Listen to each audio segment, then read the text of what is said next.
Okay, well, I think I've done this topic before, but Spirit is prompting me to talk about it again. I guess there's stuff I need to know. I don't even know what it is yet. How exciting, right? Okay, so first of all, God bless you all. Stay true to yourself, and things are getting really, really wild out there. So stay in here. Practice going inside of your body. Close your eyes. Bring your consciousness to one foot, the other foot. Do this all the way up your body. That meditation where you like tighten your foot, tighten your leg muscles, your knees, every muscle, all the way your body. Tighten and let go, tighten and let go, and make sure you're in your body. It's now meow meow now more important than ever to make sure you're choosing your preference of reality, because it's this magic when you choose something you don't actually prefer, or you choose pleasing someone else over pleasing yourself. You're creating entire worlds for you to experience next. Okay, so I talk a lot about creating your own reality, about thoughts creating reality. Your focus creates reality. I totally, well, let's say I kind of near totally believe that's true. I frustrated the fact that, am I creating the reality I want? And if so, then how come I experienced this or this or this? Well, I now realize I experienced those realities because I chose to experience that frequency, that lifestyle, in order to know that for source, for the great I am. I know that it's dramatic what I focus on in a day and what draws to me. If I let some negative emotion come in and I'm like, then more will pile on me. But if I just, don't let it, what I heard a cool metaphor the other day, yeah, the bird can land, but you can swish it away. You don't need to let it make a nest. So the thoughts come in, and then, if I have like a little more attached to it, then that starts creating my reality, whether it's an email, a phone call, or if you go for a drive, little weird little things start to happen, and you attract that, and then bigger and bigger and bigger. And so, since I learned about the Mandela effect in the 2016, which I call a quantum effect, a shift in reality, I know that we've done that forever. It's just now more visible now for those of us who have our chakras more aligned, and there's different reasons. But since knowing that, having a lifetime of psychic work and seeing and anti-corruption fighting, and knowing that positive thoughts create positive reality, I was blown away by the Mandela effect because, right? I mean, this whole idea that I have some sort of an operating system in a USB or something in some other reality, and it was just put in this body. That this body's different. That this body has a heart in a different location. Okay, this body's kidneys are in location. This body lives somewhere where the sun is white, and where the lion and the lamb did not exist in the Bible.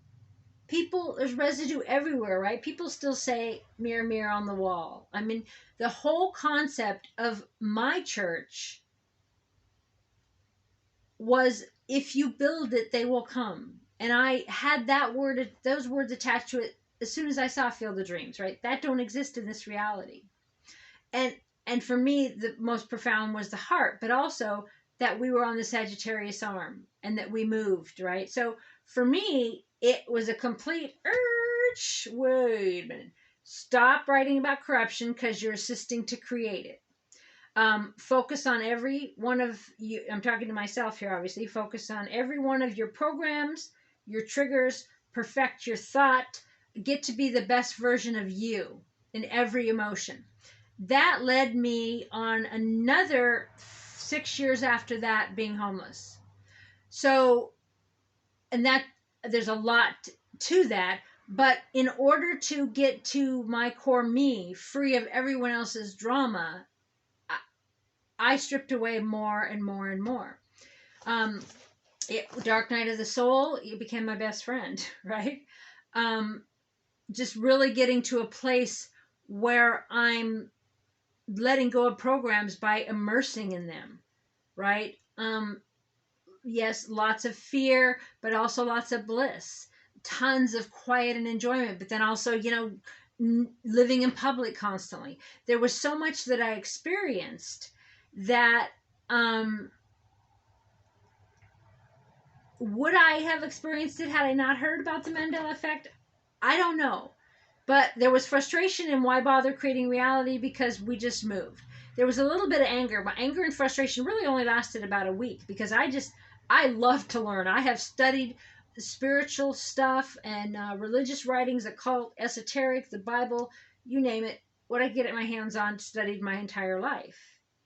And I didn't really. So when I really went, oh, this happened to me. I've experienced this. Don't tell me I didn't. Don't gaslight me. Don't listen to those people. I know the sun was yellow, among 1,000 other things people call the Mandela effects. So I'm like, wow, I did that. I moved that reality. This is not like a worse reality. I mean, that could be argued, but the current purge has its own reasons. But I'm like, if I did that, and I did do that, then how did I do it? How do I do it again? How do I move to a reality that's more comfortable, more money, more prosperous, more love, more whatever, right? And so that's what I wanted to perfect. But in order to move to a reality that I might think I want to have or experience, I had to first bring up all the old realities to check in.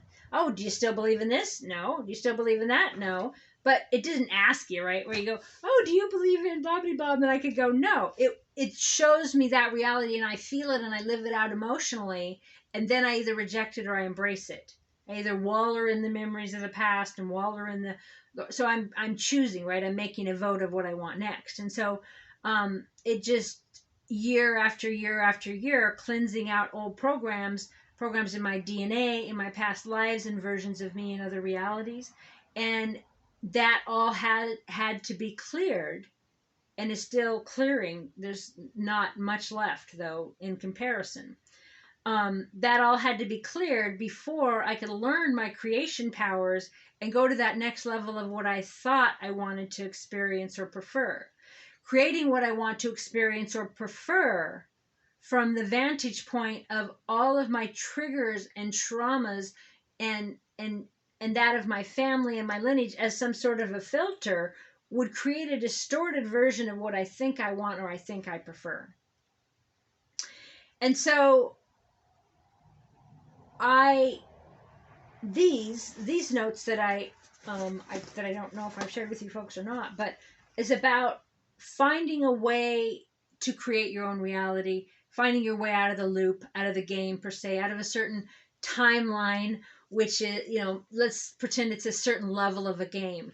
How do you find your way out? I think I did talk the other day about it in as far as lucid dreaming and when I know that I'm awake. So I'll have these things happen to me, like just walking around here or out there. I know that's just archaic way to say it, where I will sometimes know I'm not in a reality. Or it's hard to explain, but what I talked to you about the other day in the dreamscape, I experienced that, like at the store or whatever. So if I let myself be in any sort of a pity party going on, that's the energy that I'm going to see at the store. But if I'm like, no matter what thoughts come in and try, if you don't let them attach, let them build a nest, then you're still going to attract that other stuff. And that's what I've been experiencing, that they'll still come in, but I'm still attracting the energies of high vibration people. And I'm also spending, massive amounts of time within, and dream time is amazing right now. It's like I'm laying there thinking I'm asleep, but I'm not asleep, but then I'm in a dream. So I'm in both places, and I can feel the bilocation. And I've studied some, but feel like there'd be so much far to go to the one yogi that Cryon used to talk about that would bilocate, and people would see him in different locations at the same time. And if we're a hologram, we could be able to learn to do that, right? So it made it, the knowledge of what people were calling the Mandela effect made it magic, the supernatural, tangible, impossible in the physical. I thought it was metaphorical. I thought I was creating a positive reality and things that would come to me. But then in that instance, I understood a lifetime of study of occult and esoteric and spiritual and magic information. And my probably zillions of years, but at least 5 I've studied back generations that I have, witches in my bloodline. And understanding that witches create they understand quantum physics, and they understand the frequency and the energy of plants, and they perform magic, and all of this stuff with the druids and it all became the stuff that I'd studied my whole life, channeled information, all that supernatural magic, all became, this is how we do it. Okay, because quantum is the magic wand. Your thoughts, your focus is magic. So we are the supernatural, right? We are the quantum. We are holographic in nature, but we project our reality, first based on our belief. And that's why all these external forces are constantly pushing their beliefs. Constant propaganda, in news, in your mail, in sports, and in celebrities, and they're coming at you and at you and at you until one day you stop buying into all of that, and you go within. I'm not saying if it's not enjoyable. The spider energy is here. Of course, with that, these aren't long distance glasses. It could be a fly, but I think it's a spider. See, that's another little metaphor, huh, Spirit? Yeah, if sometimes you think the spider is the fly because you need different glasses. All right, so this is about finding the way out of a certain timeline. And I've been seeing that more and more because, like I explained, my dream time blurs with this reality. Days elongate. Like I'll experience one day, I'll look around, 3 days have passed for the others outside of my bubble. And I have my bubble here, this house. I have a bubble in the car. I have a bubble at the beach or at the store, wherever I'm in my bubble. And when I let the veils of my bubble down, I let other energies in. And right now I'm really conscious of that because we're in a high creation energy, and the chaos that is ensuing around because of the big V is getting more and more, and it's consuming all the media and consuming all the energy. So it's important to not focus on that, to study your spiritual books, to digest things, go to nature, look at water, take a bath, look at candles in the dark, just to focus on something that is real, that is tangible, that's happening right around you. Instead of all of the, as I said in my past video, the coyotes, all of that circling, it's not really your stuff. It's on the internet, or it's on the news, or it's happening to other people. It's not really happening to you. So don't make it happen to you by focusing on it. And that's kind of the energy on that. And so I'm working with Spirit on what different things to look at to make a different choice. I just flashed on those movies or the comic books where you have alternate endings. So you choose, A, B, C, or D, or if you pick up the spoon, you get this. If you pick up the backpack, you're going down this reality. And that's how creating realities work. And that's how creating different parallel realities work. In order for you to create realities consciously in any way at all, you have to be conscious. So you have to be grounded in your body in this moment, so you can physically pay attention to what's going on around you. Okay, if you're completely ejected into your phone and ejected into the computer and injected into other people's lives and problems and jobs and worries, then you're not in your body consciously creating. So you sit and you find inside your body, you travel around in there, and then you control your thoughts and control your focus. Then you're projecting a reality based on what you want and prefer. When you're doing what I just said before that, you're taking pieces of billions of other people's, or however many energies you've affected, at least like 1,000, and then that's being projected back as your reality. And so if you just stop all of the other people's input in every way, then you project the reality that you want to project for you. And we can get addicted to helping with other people. And right now, I know this may be a blow to some of your ego, it was a blow to mine one day back then, but they don't need us anymore. Nobody needs you. Okay, and I'm never talking about minor children. Nobody needs you in their life. Okay, if you have someone in your life that you think needs you and you got to fix them and you got to help them and that's your need. That's your neediness. That's your needing an ego fix, needing some sort of a chemical high that we get from making other people's happy and okay. Even to the point where we'll give them all of our money, all of our time, give them all of our good stuff because it feels so good to give to them. Okay, that's a chemical addiction. When we're fully grounded in ourselves and overflowing, and then we give, it's much like, they tell you to put the oxygen on yourself on the airplane. You can't help everyone else if you're breathing out. But that's what we do. We don't fix our own triggers and programs and go within our body and work on our stuff. But we can see clearly what everyone else needs to work on because we're channels and psychics and healers and light workers. So we want to help them. And helping them also gives us some sort of a chemical high and we feel good. Okay? And then others help us. But we have to do the work to help ourselves. And right now, it's all been done outside. There's nothing we can do for other people. Yeah, if they're on the path and we can validate and we can visit and talk them through certain days. But if they don't want to be doing that, it's just, not only are you giving your life force to that, you're literally creating a reality where you constantly are manifesting someone that needs to be helped and fixed and changed when you could just make that evaporate from your storyline. Okay, so finding the way out of the loop. If you're caught in a certain a certain aspect of society. Right now we have the greater collective coming in on us. And like I said, I give you tips in the last video and a half how to not focus on that. Okay, so this is going to assume that you're not focused on all of their other stuff.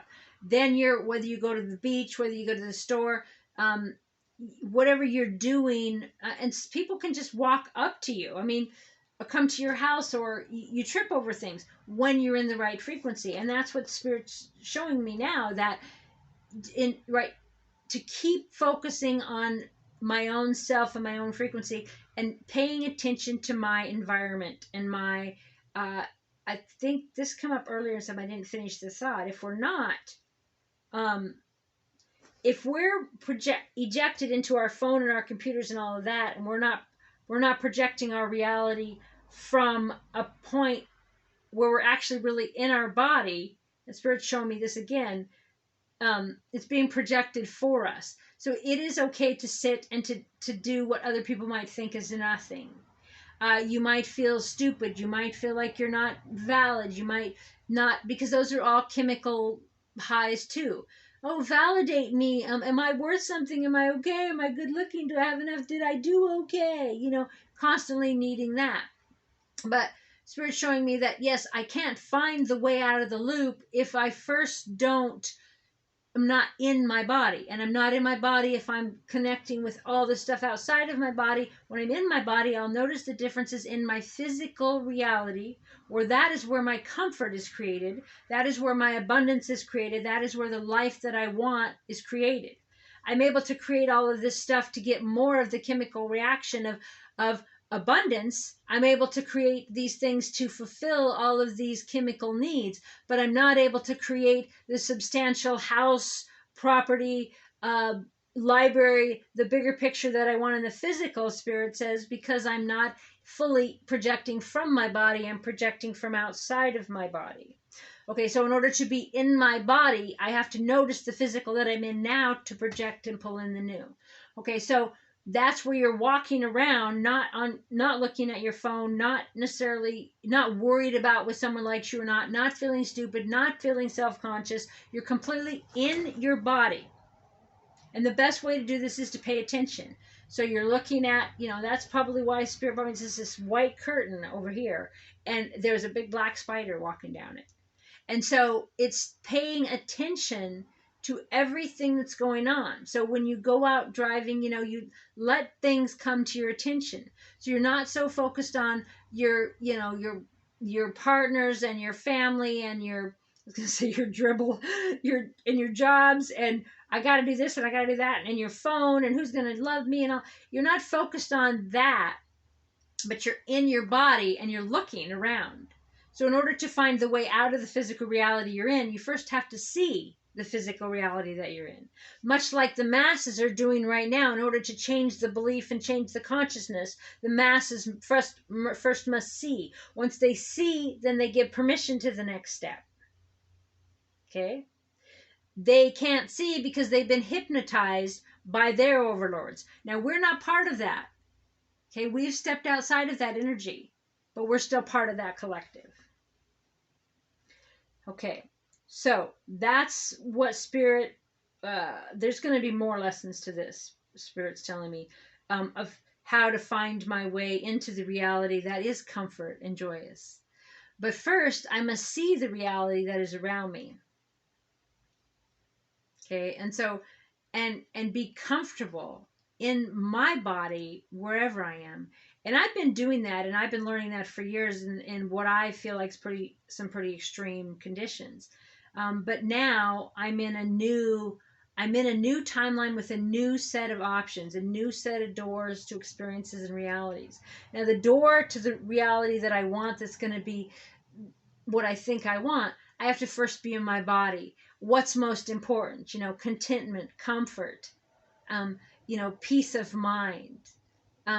Not necessarily, trips and, not necessarily things that other people would want. Okay, so like for you, not things that other people in your life want you to want, or other people might think are fun and joyous, but what do I really want to experience? And what you're looking for, no matter what experience you have, is a feeling, right? So feeling that now and working on that more and more. And for me, the biggest thing is being at peace in peace, because every time there's some sort of peace and abundance, I'm always waiting for it to be taken away, for it to be gone, for it to be ripped away from me. So I've always got this post-traumatic stress, ready to fight or flight, ready to jump, because the peace can't stay, because it never stays. And that's what my programs believe. And so you wouldn't think it would be such a hard challenge to just sit and be at peace, but that's been a big theme in my life. And so that's what Spirit's kind of showing in this lesson. I'm going to do a bunch of these. So I'm going to do a series of videos on these for myself and whoever ends up finding them, about how to find yourself out of what you might perceive as a time loop that you don't want to be in. Like the Mandela effect stuff, I wanted to learn how to move to the reality I wanted to be in. And so that's what I asked Spirit, and I was really clear that I was going to be able to do that. I didn't know it was going to take like 5 to 7 years to strip away the other programming, and I'm still working on that, like I said, to a way lesser degree, to strip all that away, to then begin to understand your powers to create the reality that you want. Because otherwise the frequencies interfere. And then Spirit's showing me this, and will show me more in our next, I guess, lesson on it. I can't draw the new frequency of what I think I want until I got out all the sludge. And it took years and years and years by myself, physically by myself. I had an ascended master, a spiritual counselor and advisor every day, so I could see the other side of the veil. Some days I still was blinded by what I was, but anyway, it took years and years to move that out. And now that I find more peace, I find this other level, I am afraid and panicked and post-traumatic stress that it's going to be taken from me. And that's the human nature of the program of, people get married, oh my gosh, their partner's going to be taken away. Kids, what if the kids are going to die? I mean, you get a pet, or the pet's going to get hurt, or you're going to get sick, or it's not trusting in the living God. It's not trusting in that you are quantum and that you're creating your reality with your thoughts of what even exists. So if I even think that possibility exists, I put it out there, and then you freak out. You go, oh no, if I think about it, it's going to happen. Oh no, if I think about it, it's going to happen. No, if that ever happens to you, it's the same as the bird thing, that I can think whatever I want as long as I don't make a nest somewhere. The bird, the negative thought can land on your shoulder and you can swish it away. You don't need to let it make a nest. Right? It goes the other way too, Spirit just showed me. So yeah, I might have a negative thought of something. So what? It happens. It pushes through, but I don't need to keep putting a story to it and keep, building a nest around it. So anyway, I'm going to stop there. I guess there's going to be a whole bunch more on this end of the day. So that's, I guess, Spirit showing me where I'm at now is pay more attention to my physical environment. Uh, I don't know if you've seen my video I did earlier. I was doing the second Psychiana, the I Am Finding the Living God. And I was quite a ways away from this bookcase, and there was a noise. I said, I am finding the living God. I don't know. I felt like my energy was, I said I was looking for a sign. And this floor is really solid. And I was near the bookcase. I was over there by the camera. I had the camera on the other end there. And something fell. And I felt like it hit a bird hit the window or something weird. There's not. And then I noticed later in the playback of the video that it was a couple of candles that fell. And nah, hey, you didn't get to see this candle in the video, so I'll put it on my head. But there was a couple of candles. Okay,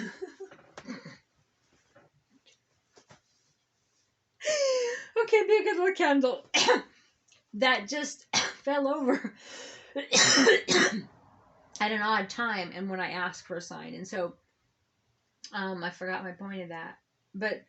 Oh, okay. So this lesson, the theme of this lesson, then Spirit is showing me that it's to look for the signs, right? In order to look for the signs, you have to pay attention. In order to pay attention, you have to be in your body, and you have to be present in the now moment. And being present is not necessarily just not being on your phone or going for a drive. You know, your thoughts are about a dinner or what he said or she said or what this person thinks or that person thinks or what's going on in the world or the big V right now. If your thoughts are on that, you're not in your body paying attention. You're only in your body paying attention when you notice, like, oh, that guy just rode by on a bicycle, or oh, there was a rabbit, you know, or oh, there's this bird or that bird, or oh, this guy's. Those moments are the ones where you're in your body, and those moments are where you have the capability to project that reality of more comfort, more abundance, more of what you want in your physical environment. Because I have known people that are some powerful manifestors right now, manifesting, you know, money, manifesting objects, manifesting businesses show up in their town that they wanted to show, but not able to manifest, like, say, their own building for their endeavors or church, and their own waterfront property, and their own different living situation, their own physical life different. And I have experienced that myself. And so Spirit is showing me these are kind of the steps of a foundation that I need to build in order to create the next reality and feel worthy of the next reality or allowing it in. I have to do that from my body and not from other people. So even if you're doing something and you're self-conscious, you're like, oh my gosh, people think I'm weird, or somebody will think I'm weird, or my mom or somebody in the past might have thought this was weird, so I won't do it. You're not in your body. Your literal, the projector program inside you that projects your reality, your hologram, is out there through all those other people and all their filters and stuff, and projecting a distorted reality, which makes you uncomfortable, sad, depressed. Okay, when you're in your body and you really want something, like you're like, you know, like if you want, there's a certain cookie or something at the store, you're like, oh my God, I really love this one. You don't go, oh my gosh, what would my mom think, what would my cousin think, what would my uncle think, what would all of my programs, and oh my God, and I feel stupid and I don't. So when you really want something, you really know. And so that's kind of what we're working on now. So our first, probably our 10,000s, but let's call it this lesson in being able to move timelines, is to first get in your body. We've worked on many of my videos on my channels about establishing your belief system. So if you have a particular emotion, you go, what must I believe to have this emotion? Okay, and I've done that. I've done that work with people. I've done that work with myself. And so then I'm like, why am I still not projecting the reality that might be more comfortable, more abundant, more contentment for me? And Spirit's showing me, going to take me through some lessons on that, what to look for in order to find the things in my reality that will give me the sign to the next door, the next object, the next portal of the game. Right. But I can't do that until first, that was funny, I'm in my reality noticing what's going on around me. On that note, last night I was sitting outside and there was a light beaming from somewhere, but it went away. I I thought it was so weird. It was just this fuzzy ball of light that I could just see. And then I thought, well, it must be that light projecting through the bushes. And then I kind of looked at it, and I kept looking at it, and then it went away. And I'm like, well, it must not have been that. But um, I was just reminded of that because, you look out into the room and then you see some light spectacles. Some people see a whole bunch of little, like fuzz, almost like white noise when they look at the room because they can actually like see the matrix. And I know people who've seen like walls open up. And so that's all not necessarily supernatural. It's a very natural, and it's energy. It's there. You're seeing into another realm and another reality, and that's not the work we're doing here now to change physical timelines. We have to be in our physical body and note physical things, like when candles fall, or when um, you notice a spider. You're noticing physical things that you're picking up by paying attention. Like I just saw my reflection in a piece of art in the mountains of this over this castle, and so just kind of look. I was ignoring that earlier, but then when you really look, you notice everything. And so that's the first lesson to this creation here, is to look, to notice. All right, I'm gonna blow this candle out. You ever seen me eat fire? Obviously, it's an electric candle. Okay, so God bless you all, and I will inevitably talk to you again soon. Bye for now.